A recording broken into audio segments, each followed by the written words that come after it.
Sean bienvenidos a su canal de horror novelístico. Soy Gray Solid y hoy les traigo la cuarta parte y final de la novela de Lovecraft, El Ser del Umbral. Es hora de concluir con esta intrigante historia, así que vamos a escucharla. En diciembre, la casa de los Derby quedó en condiciones de habitarse, pero inexplicablemente Edward demoraba la mudanza, detestaba y temía a la casa de Prouninsiel, pero algo misterioso lo retenía a ella. Todos los días recurría a un nuevo pretexto para demorar el traslado de sus cosas a la casa familiar. Cierta vez se lo hice notar y entonces pareció más asustado que de costumbre. El viejo mayordomo de su padre, a quien había ubicado y contratado, llegó a confiarme acerca de los extraños merodeos de Edward por la casa, especialmente por el sótano, de sus malos presentimientos al respecto. Le pregunté si había recibido alguna correspondencia de Asenat, pero el anciano me confirmó que no había visto carta alguna en el correo. Sería hacia la Navidad cuando una tarde Derby sufrió un ataque mientras se encontraba de visita en mi casa. Yo dirigía la conversación hacia el viaje que proyectábamos hacer durante el verano cuando, de repente, Derby lanzó un grito y saltó de la silla en que estaba sentado, adquiriendo su rostro un aire de espantoso e irrefrenable temor. Su expresión reflejaba un pánico y aversión tales como solo las más infernales pesadillas pueden producir en una mente sana. Mi cerebro. Mi cerebro. Dios mío, Dan. Tira con fuerza, desde la lejanía, golpea, desgarra, esa bruja. Ahora mismo, Ephraim, Kamog. Kamog. El averno de los Shagogs. Ya. Shub-Niggurath. El chivo con las 1000 crías. La llama. La llama, más allá del cuerpo, más allá de la vida, en las profundidades de la tierra. ¡Oh, Dios mío! Volví a sentarle en la silla y le obligué a beber un vaso de vino, mientras su agitación daba paso a una mortecina apatía. No opuso la menor resistencia, pero sus labios no cesaban de moverse como si estuviera hablándose a sí mismo. Al instante advertí que era a mí a quien trataba de hablar, y pegué el oído a su boca en un intento de captar sus débiles palabras. Otra vez, otra vez. Trata de volver a hacerlo. Debía suponerlo. Nada puede detener esa fuerza, ni la lejanía, ni los conjuros, ni la muerte, se abalanza una y otra vez, sobre todo por la noche, no puedo escapar, es horrible, oh, Dios mío. Dan, si te hicieras una mínima idea de lo horrible que es todo esto. Luego cayó en una especie de sopor, le coloqué unos almohadones debajo del cuerpo y dejé que el sueño se apoderase de él. No llamé al médico, pues sabía muy bien lo que iba a decir sobre su estado mental y quería dejar obrar a la naturaleza. Si es que aún podía albergarse alguna esperanza.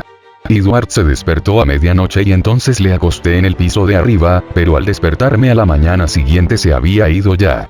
Había salido sin hacer nido, y cuando le llamé por teléfono en su casa el mayordomo me dijo que se encontraba dando vueltas por la biblioteca. La salud de Edward se agravó mucho a partir de aquella noche.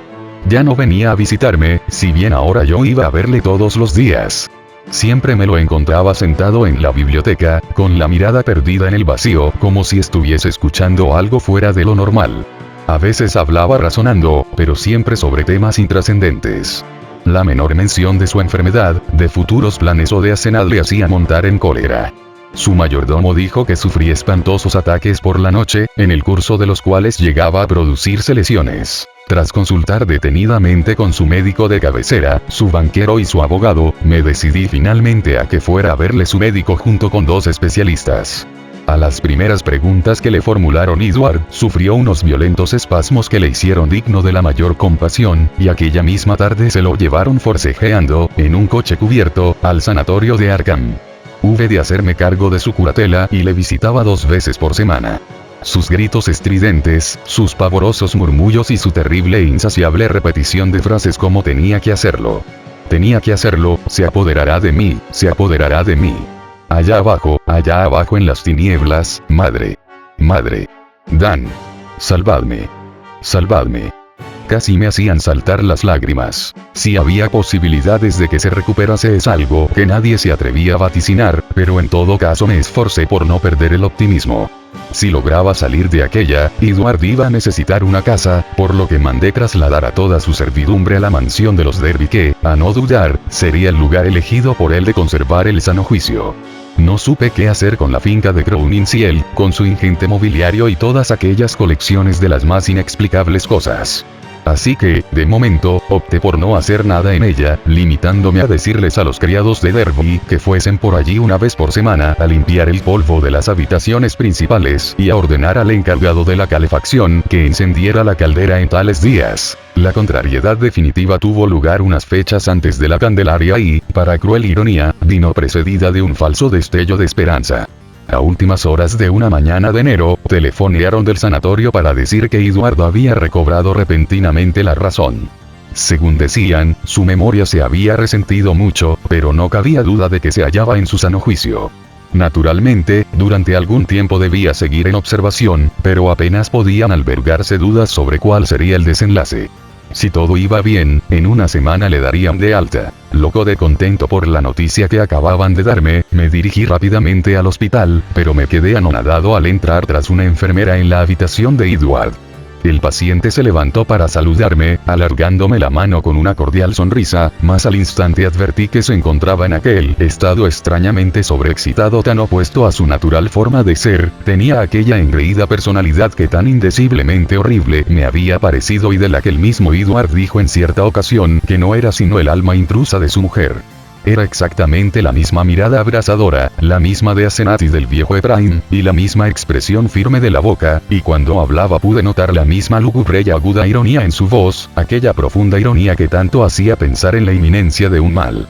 De nuevo me encontraba ante la persona que había conducido mi coche aquella noche 5 meses atrás, la persona que no había vuelto a ver desde aquella breve visita en que olvidó la vieja señal del timbre y suscitó temores harto difusos en mí, y ahora me producía la misma tenebrosa sensación de espantosa demencia e inefable horror cósmico. Me estuvo hablando en tono afable de los trámites que debía hacer para salir de allí, ante lo cual solo me quedó asentir a pesar de sus fallos de memoria sobre hechos bien recientes. Pero me dio la impresión de que le sucedía algo terrible, inexplicable, erróneo y anormal. Aquella criatura encerraba horrores que no podía discernir. Sin duda, estaba en su sano juicio, pero era el mismo Edward Derby que había conocido. De lo contrario, ¿quién o qué era, y dónde estaba el verdadero Edward? ¿Estaría en libertad o confinado en algún lugar? ¿O quizás habría desaparecido de la faz de la tierra? Se percibía una sensación de abominable sarcasmo en todo cuanto aquella criatura decía. Sus ojos, muy parecidos a los de Asenat, reflejaban una ironía harto desconcertante al aludir a ciertas palabras sobre la libertad ganada años atrás gracias a un confinamiento de lo más estricto. Debí comportarme con suma torpeza, pero lo cierto es que me alegré al salir de allí. Aquel día y el siguiente no cesé de devanarme los sesos reflexionando sobre el problema. ¿Qué había sucedido? ¿Qué inteligencia miraba a través de aquellos ojos ajenos a la cara de Edward? Apenas podía pensar en otra cosa que en tan terrible y complejo enigma, hasta el punto de que hube de dejar a un lado mi trabajo cotidiano. Al día siguiente por la mañana, llamaron del hospital para decir que el estado del paciente seguía igual, y ya avanzada la tarde estuve a punto de sufrir una crisis nerviosa, un estado pasajero que admito, aunque otros dirán que tiñó de color la visión que tuve después. No tengo nada que decir al respecto, salvo que ninguna locura mía puede llegar a explicar toda la evidencia. B.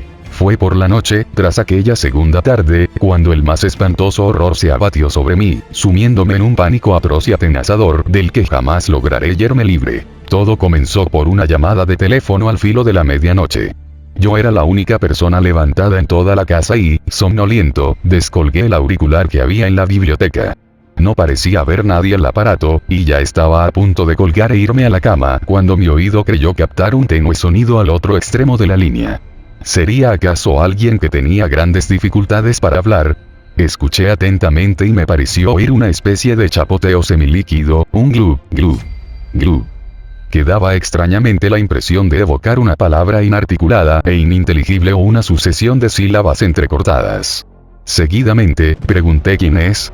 Pero por toda respuesta volví a oír aquel glu, glu, glu, glu. No me quedó más remedio que suponer se trataba de un ruido automático, pero imaginando que quizás se debiese a que el aparato estaba estropeado y solo podía escucharse desde él pero no hablar, añadí no puedo oírle. Cuelgue, por favor, y llame a información. Al instante oí cómo colgaban el auricular al otro extremo del hilo. Esto, como decía, sería sobre la medianoche poco más o menos. Cuando más tarde se investigó la procedencia de la llamada, pudo averiguarse que fue hecha desde la vieja casa de Prouninsiel, pese a que aún faltaba media semana hasta el día en que le correspondía a la criada ir por allí. Me limitaré a dar una idea aproximada de lo que se encontró al entrar en la casa. Una varaunda en el trastero más recóndito del sótano, huellas, tierra, un armario desvalijado apresuradamente, huellas enigmáticas en el teléfono, papel de escribir desmañadamente utilizado y un detestable hedor que impregnaba todos los rincones de la casa. Estos idiotas de policía se han forjado sus hartomanidas teorías y andan tras los criados despedidos, los cuales han desaparecido de la vista ante el actual estado de cosas. La policía habla de una horrible venganza por lo que se les hizo, y dicen que me incluyeron a mí en ella por ser el mejor amigo y consejero de Edward. Serán majaderos. ¿Cómo pueden pensar que esos mamarrachos supieron imitar aquella escritura? ¿Acaso se figuran que fueron ellos los culpables de lo que más tarde sucedería? Pero tan ciegos están que no ven los cambios operados en el cuerpo que fue de Edward. Por lo que a mí se refiere, ahora creo cuanto Edward Derby me dijo. Hay horrores que rebasan los confines mismos de la vida y que ni siquiera sospechamos, y solo de vez en cuando la maligna curiosidad humana pone a nuestro alcance. Prime. Asenat, el diablo los atrapé en sus redes, y ellos acabaron con Edward y ahora tratan de hacer otro tanto conmigo. ¿Acaso tengo garantías de estar a salvo? Esos poderes sobreviven a la vida corpórea. Al día siguiente, por la tarde, tras recuperarme del estado de postración en que me encontraba y lograr ponerme en pie y articular algunas palabras coherentemente, fui al manicomio y le maté de varios tiros por el bien de Edward y de la humanidad entera, pero ¿cómo estar seguro hasta tanto no le incineren? Conservan el cuerpo para que varios médicos efectúen en él una absurda autopsia, pero sostengo que deben incinerarlo. Deben incinerar a aquel que no era Edward Derby cuando le disparé. Me volveré loco si no lo hacen, pues es muy probable que yo sea la siguiente víctima. Pero no me falta coraje, y no dejaré que se apoderen de mí los monstruosos terrores que están continuamente al acecho. Ephraim, Asenat, Edward, ¿quién de los tres vive? Pero a mí no me arrebatarán mi cuerpo, no dejaré que me cambien por ese cadáver acribillado a balazos que hay en el manicomio. Pero trataré de contar coherentemente el horror final y definitivo. No hablaré de lo que la policía se empeña en ignorar, de las historias que corren sobre ese ser raquítico, grotesco y maloliente con el que al menos 3 transeúntes que pasaban por High Street se tropezaron al filo de las 2 de la madrugada y de las huellas que se han encontrado en ciertos lugares. Solo diré que serían las 2 cuando el timbre y la aldaba me despertaron. Timbre y aldaba, los dos, uno detrás de otro y con un repique vacilante, como una sofocada desesperación, y en ambos casos tratando de imitar la antigua señal de Edward de 3 llamadas seguidas de otras 2. Tras despertar de un profundo sueño mi mente se vio sumida en un mar de confusión. Derby en la puerta, y recordaba la vieja contraseña. En su nueva personalidad no parecía recordarla, habría vuelto Edward a su estado normal. Le habrían soltado antes de lo previsto o se habría escapado. Posiblemente, pensé mientras me infundaba en una bata y bajaba a prisa las escaleras, el hecho de recobrar su identidad le habría producido irritación y delirio, tras lo que le habrían anulado el alta, forzándole a emprender una desesperada huida en pos de la libertad. Fuese lo que fuese, volví a ser mi buen y viejo amigo Edward, claro que podía contar con mi ayuda. Al abrir la puerta a aquellas tinieblas arqueadas por la sombra de los olmos, una corriente de viento insoportablemente fétido casi me hizo rodar por los suelos. Sofocado por la náusea que invadió todo mi cuerpo, pude ver en el umbral una figura raquítica y jorobada. Los golpes en la puerta eran sin duda de Edward, pero ¿quién era aquel pestilente y canijo mamarracho? ¿Dónde podría haberse metido Edward en tan escaso tiempo? El último timbrazo que dio apenas había sonado un segundo antes de abrir yo la puerta. Quien llamaba al timbre llevaba encima un abrigo de Edward, los bajos rozaban el suelo, y las mangas, si bien estaban vueltas, le cubrían por completo las manos. Sobre la cabeza llevaba un sombrero de ala plegada y una bufanda de seda negra le ocultaba el rostro. Al dirigirme hacia él con paso vacilante, aquella figura emitió un sonido semilíquido semejante al que había oído por teléfono, glu, glu. Y, espetado en la punta de un largo lápiz, me alargó un papel grande, escrito con apretujada letra. Aún bajo los efectos de aquel repugnante y extraño hedor, cogí el papel y traté de leerlo bajo la luz de la puerta. No había la menor duda, aquella era la letra de Edward. Pero ¿por qué habría escrito la nota cuando podía perfectamente llamar al timbre? ¿Y por qué era tan torpe, fea y temblorosa su escritura? Apenas podía descifrar nada en aquella semipenumbra, así que retrocedí unos pasos hacia el vestíbulo mientras el raquítico mensajero me seguía maquinalmente a duras penas, deteniéndose una vez traspuesto el umbral. El olor que despedía aquel extraño personaje era verdaderamente insoportable y rogué, no en vano, a Dios gracias, para que mi mujer no se despertara y se viese frente a semejante criatura. Luego, a medida que leía el papel, sentí que mis piernas comenzaban a flaquear y mi vista se nublaba por completo. Cuando recobré el sentido me hallaba tendido en el suelo, todavía con aquella endiablada hoja de papel entre las manos, crispadas por el espanto que se había apoderado de mí. He aquí lo que decía: Dan, ve al sanatorio y mátalo. Aniquílalo. Ya no es Edward Derby. Asenat se apoderó de mí, pero hace 3 meses y medio que está muerta. Mentí al decirte que se había ido. La maté. Me vi obligado a hacerlo. Ocurrió en un abrir y cerrar de ojos, pero en aquel momento estábamos solos y me encontraba en mi auténtico cuerpo. Vi un candelabro y le descargué un fuerte golpe con él en la cabeza. De haber seguido con vida se habría apoderado definitivamente de mí el día de Todos los Santos. La enterré en el trastero más recóndito del sótano, bajo unas viejas cajas, y borré todas las huellas. A la mañana siguiente, los criados sospecharon lo que había sucedido, pero son tantos los secretos que esa gente oculta en sus entrañas, que no se atrevieron a ir a contárselo a la policía. Los despedí, pero solo Dios sabe qué intentarán hacer, al igual que otros sectarios de su culto. Por unos instantes pensé que todo iba bien, pero al cabo de un rato sentí como si me desgarrasen el cerebro. Sabía perfectamente de qué se trataba, debía haberlo recordado.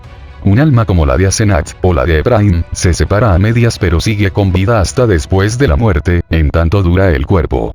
Asenat estaba apoderándose de mí, intercambiaba su cuerpo con el mío, estaba usurpando mi cuerpo al tiempo que me introducía en su cadáver enterrado allá en el sótano. Sabía muy bien lo que me esperaba, por eso perdí el control y tuvieron que encerrarme en el manicomio. Luego lo que me temía sucedió. Me encontré asfixiado por las tinieblas dentro del cadáver putrefacto de Asenat y enterrado en el sótano bajo unas cajas. Ella debía estar ocupando mi cuerpo en el sanatorio para siempre, pues ya había pasado Todos los Santos y el sacrificio valdría aun cuando ella no estuviese presente, ella estaría sana, recuperada y lista para cerner su amenaza sobre el mundo. Estaba desesperado, y pese a todo me las arreglé para escapar de allí. Me encuentro demasiado débil para intentar hablar, ni siquiera pude hablar por teléfono, pero aún me quedan fuerzas para escribir. Confío en que me recuperaré y en que sean escuchadas las siguientes palabras y recomendación que te hago. Mata a ese taimado demonio si valoras en algo la paz y el bienestar del mundo. Y asegúrate de que se incinera el cadáver. Si no lo haces, seguirá viviendo, irá pasando de un cuerpo a otro eternamente, y huelga todo comentario sobre qué pueda hacer. No te dejes atrapar por la magia negra, Dan, es algo verdaderamente diabólico. Hasta siempre, has sido un excelente amigo. Cuenta a la policía cualquier patraña que creas que puedan tragarse. No sabes cuánto siento haberte metido en todo esto. A no tardar, espero disfrutar de paz, pues la vida de este monstruo que me atenaza no puede prolongarse mucho más. Espero que esta nota llegue a tus manos. Y mata a ese monstruo. Mátalo. Tuyo, Ed. Solo al cabo de un buen rato acabé de leer la segunda mitad de tan desconcertante carta, pues al final del tercer párrafo caí desmayado al suelo. Volví a perder el sentido al ver y oler aquello que obstruía el umbral, por donde se filtraba el aire caliente.